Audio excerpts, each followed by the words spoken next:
कार्य के दौरान आपका किसी से विवाद हुआ था, क्या था मामला? जी, आज मेरा टीकाकरण था इंद्रपुरी में और आज मेरे कम से कम 30 से 35 बच्चों का वैक्सीनेशन था और 10 से 12 बच्चों की एएनसी की जांच थी।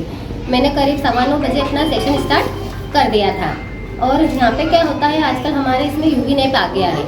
यूवी नेप के तहत हमें पहले, जैसे कोविड में पहले एंट्री होती थी ना, वैसे आजकल पहले यूवी नेप में उस बच्चे की एंट्री करना पड़ती है, फिर उसके बाद हमें टीके लगाने पड़ते हैं। तो इसमें करीबन अगर एक बच्चे को 5 टीके लगते हैं, 2 दवाई पिलाते हैं, 3 टीके लगते हैं और यूवी में एंट्री करते हैं, तो एक बच्चे में कम से कम आधा घंटा हमको लगता है, क्योंकि अलग अलग तरह की वैक्सीनें रहती हैं। इस प्रकार से मैंने कम से कम 5 से 6 बच्चे को टीके लगाए। एक गर्भवती महिला थी, उसकी 90 महीने की जांच थी। तो वो जब महिला के मिस्टर आए तो वो आते से कार्यकर्ता से पूछने लगे मेरा पैसा नहीं आया, ये वो। तो इन्होंने पूरी चीज़ें उनको बता दी कि भैया अभी चुनाव चल रहे थे, हम लोगों की ड्यूटियाँ उधर लग रही थी और कल ही मुझे मैडम ने बताया है कि पेमेंट आ चुका है, आप एक बार चेक कर लेना और मुझे बता देना आया या नहीं आया। वो फिर भी बार बार संभल क्या है, ये क्या है, तो उन्होंने बताया, ये संभल का भी बता रहे। उसके बाद में जब मैं टीके लगा रही हूँ, उनकी पत्नी का नंबर आ ही गया, मैं उनकी जाँच कर ही रही हूँ। तो वो फिर से मतलब इतना रश है यहाँ पे, वो आधा पौन घंटे से देख रहे हैं कि इतना रश हैगा।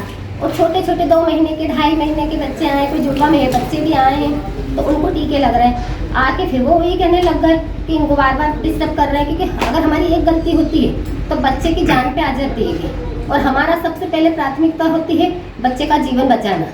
तो हमने उनको बोला कि आप ऐसा करो, ये टीकाकरण कार्ड है, इसको आप आराम से पढ़ लेना और इसको आपको सारी योजना पता चल जाएगी। तो वो एकदम से मेरे को बोलने लग गए, बोले मैं तो अनपढ़ हूँ, अगर अनपढ़ हूँ तो मैं तो नहीं कर सकता। तो मेरे द्वारा बोला गया कि आज आपकी महिला की 4थी जाँच है एमसी की। मैंने फर्स्ट टाइम में जब उनका पंजीयन करा था तभी पंचनामा बना लिया था और ये सारी योजनाएं समझा दी गई थी। फिर दूसरी पे भी, तीसरी पे भी और आज 4थी है। तो मैं 3 बार भी पहले भी आप नहीं बताओगे तो मैं भी आपकी कंप्लेंट कर रहा हूँ। तो मैंने बोला भैया अगर मेरे को नियम से काम करना है और जो मेरा नियम है मैं तो उसके थ्रू करूँगी। तो उन्होंने क्या करा कि उनको फ़ोन ना जाने किस को फ़ोन लगाया और उन लोगों को, बहुत सारे वकीलों को बुलवा लिया। मैं अकेली मैं वर्क कर रही हूँ, मेरा पूरा ये भरा 20 से 25 वकील आए और मेरे साथ विवाद करने लग गए। बोले आप ऐसा करो, घर आके करना चाहिए, आपको पता है कि 9 महीने हो रहे महिला को, तो उसकी डिलीवरी होने वाली है, तो आप पहले उसको बुलाओ। तो आप मुझे एक बात बताइए, अगर महिला को परेशानी है तो मुझसे बोलेगी कि दीदी मुझे कोई परेशानी है। सारे लोग यहाँ थे, वो सुनते, वो खुद ही कह देते कि आप बेटा पहले चले जाओ। जब उन्हें हमको कुछ नहीं बोला तो हम कैसे बोल सकते कि उन्हें कोई परेशानी हैगी। और उसके बाद में आप मेरे से इतने आप शब्द बोले जा रहे हो, आपको तो घर आना पड़ेगा टीके लगाने के लिए, घर आया करो, आप ऐसा करा। तो आप बताओ, शासन अगर हमसे कहता है कि आप घर टीके लगाने जाओ तो हम जाएंगे और आप 5-5 बार फॉर्म भरवाते हो। और शासन ने इतनी योजनाएं चला रखी हैं, वो हर बार की एक फॉर्म भरवाती है, तो फोटो कापी तो देना पड़ेगी ना। हमारा कोई काम की थोड़ी फोटो कापी तो आगे भेजना पड़ती है, और वो भी महिला बाल विकास के थ्रू इनको 3 से 4 बार फॉर्म भरना पड़ते हैं। इस तरह से उन्होंने बहुत विवाद करा, अपशब्द बोले और मतलब मैं आपको बता ही नहीं सकती हूँ। और मेरा पूरा टीकाकरण उससे प्रभावित हुआ है।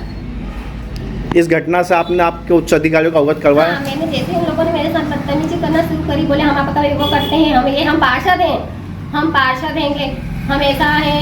और इसके बाद में वो लोग जैसे मेरे पति का नाम आया तो मेरे पति की पर्सनल लाइफ के बारे में भी बोलने लग गए। तो आप मुझे बताइए, जब तक मेरे पति कुछ भी कर रहे हैं, उनकी लाइफ से उनको क्या लेना देना है? मेरा 15 साल का रिकॉर्ड हैगा। 15 साल में अगर किसी ने बोला हो कि सिस्टर हो मेरे से बोल रहा है, बदतमीजी से बोल रहे हो, मैंने कभी किसी को बदतमीजी, और मेरा पूरा वीडियो भी उन्होंने बनाया है, आप देखना मैंने कहीं उनसे बदतमीजी की है क्या? तो वो इस तरह से मुझसे वो कर रहे हैं। और पर्सनल लाइफ किसी की सबकी होती है, हमारे पास इतनी सारी महिलाएं आती हैं, उन्हें उनके घर की सब पता रहता है, लेकिन कभी किसी को ये नहीं पता चलता है कि हमें उनके घर में पता है। तो आपकी जिसको प्रॉब्लम थी वो हमसे करते, मेरे उच्च अधिकारी के पास जाते, उनसे बात करते। आपको यहाँ मेरे कार्यस्थल पे एक महिला के साथ इस तरह से विवाद करने का क्या काम था? मेरे द्वारा मेरे उच्च कर्मचारियों को सबको जानकारी दे दी गई थी। इस संबंध में आपका क्या अगला कदम होगा? मेरा तो यही रहेगा कि अगर एक महिला अगर सही काम करती है, और मेरे लिए मेरे कर्म से अलावा मेरे को मेरी फैमिली भी इतनी प्यारी नहीं है जितना मेरा काम है, और मैं पूरे नियम से काम करती हूँगी। अगर मुख्यमंत्री जी ने बोला है कि आपको एच बी करना है, हर गर्भवती का बीपी लेना है, शुगर लेना है, वेट करना है, तो सब करना है, तो मैं करूँगी। उन्होंने बोला है कि अगर आपको यूवी में एंट्री करना है, उसके बाद बच्चे को सारे टीके लगाना है, उनको सारे संदेश देना है, हर वक्त मेरे को उनके अनुसार करना है, तो मैं करूँगी। अब उसमें तो टाइम लगेगा। अगर मैं सही काम नहीं करूंगी तो मेरे को टाइम नहीं लगेगा। चाहे वो वीआईपी आएंगे, नॉर्मल आएंगे, सब हैं और सारे अपनी सीरियल से आते हैं क्योंकि आंगनवाड़ी पर बहुत भीड़ लगती है। तो आप बताइए, इस तरह का किसी के साथ होना चाहिए? अगर मान लो मेरे से कोई विवाद भी हुआ था तो इतने सारे वकील लोग थे जिन्होंने मेरे से इतनी बहस करी, मुझे बहुत तरीके से बोला गया है, बोला उन्होंने। तो इस तरह से एक महिला से बात करी जाती है? अगर मान लो मैं वकील है ना, ये तो केस लड़ते हैं, इनको पता होना चाहिए ना कि क्या केस है। मैं उनसे हाथ जोड़ के बोल रही हूँ कि भैया आप पहले बात तो सुनो, सच्चाई तो जानो कि बात क्या हुआ। मैंने इन्होंने तो फोन करके आपको बुला लिया, अगर मैं होता तो मैं भी बुला लेती, लेकिन क्या होगा उससे? कुछ होगा क्या उससे? जो होगा वो आप सब सामने देख ही रहे होंगे।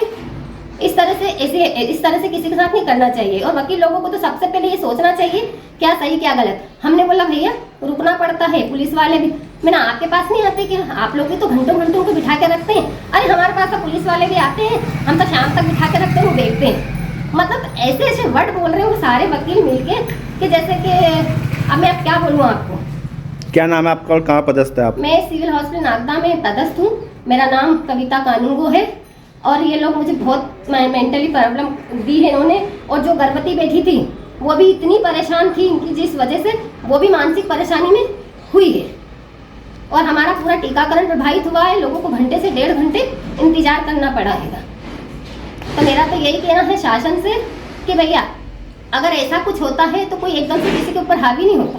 और पहले बार अगर मेरी कोई गलती है या मेरे साथ कुछ भी बात हुई तो आप एक बार नॉर्मली मेरे अधिकारी के पास जाओ, उनसे बात करो।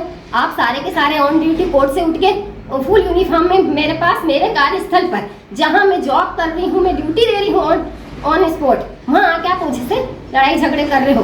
तो ये तरीका अगर सही हो तो मैं तो सभी लोगों से ये कहती हूँ कि फिर आप देखिए कि क्या सही और क्या गलत। हो रहा था कविता सिस्टर जिन्होंने टीकाकरण कर रहे थे, ये उनसे पहले 5 जने का टीकाकरण कर चुके थे, 5 बच्चों का।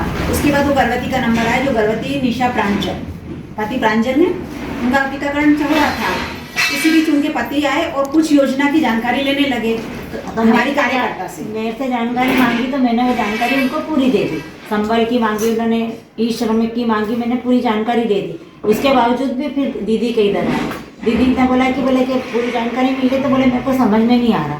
तो फिर दीदी ने बोला एक डायरी ले आओ और आप पढ़ लो। तो बोले मैं अनपढ़ हूँ, तो बोले इनको पढ़ा दो। बोले मेरी औरत भी अनपढ़ है, हम नहीं पढ़ सकते, आप बताओ, नहीं तो मैं आगे कार्रवाई कर रहा हूँ। पहले भी ऐसा विवाद हुआ कि पहली बार ऐसा हुआ? पहली बार, पहले कभी नहीं हुआ। क्या नाम है आपका? अनीता सेन। और क्या हुआ था? बस वो फिर वहाँ से वकील लेके आए दीदी के सामने और कहाँ सुनी कर रहे थे। कितने लोग आए थे? 15-20 थे, पूरे वकील ही उठ के आगे, ड्रेस नहीं आ गए थे। आपने आपके अधिकारियों को अवगत करवाया इस घटना से? मैडम भी आई थी, राहत काम मेरा, वो भी आए थे, वो भी जानकारी लेके गए।